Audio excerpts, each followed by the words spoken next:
Which of the young guys have really stood out through what a preseason game and three joint practices? Young guys that you want to see more of that have intrigued you by what they've done.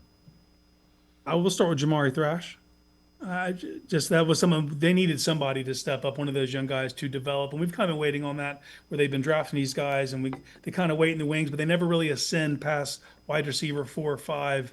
He's making plays. He's making plays in camp every time he's on the field. It's evident. They're working him a lot out of the slot. That's something they need to solidify. So that's one person I would start with.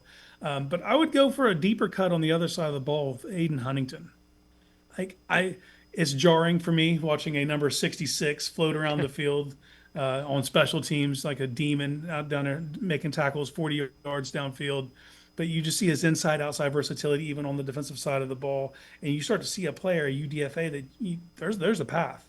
There's definitely a path where he could be kind of sneak this kid on the roster, and he's very exciting.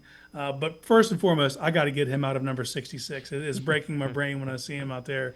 So hopefully, roster cut down so he can get a better number. Yeah, the other thing is I would kind of expect because there's a number of guys on the defensive line that can play in the NFL, and the Browns are going to run out of spots. So that might be an area. Go find a guy that is heavy in running backs or wide receivers, and you trade a D lineman for a running back or a wide receiver. Yeah, if I'm looking at the line as it's constructed, I kind of circle back to like Shelby Harris or someone like that who might provide value to another team that you could flip for a backup running back, even a cornerback. If you start to look at areas that the Browns, their depth isn't awesome. But the Browns do have a dearth of talent on the defensive line and guys who can play multiple positions, kick inside, kick outside.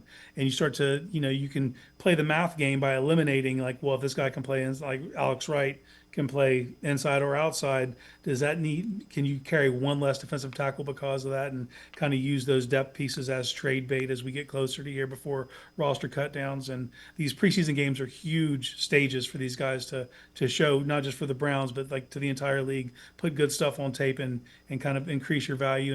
And there's some players here that might not be able to, probably not even make the 53 and might be borderline practice squad here, but could be on the 53 on other teams. So those are the kind of pieces you're looking for.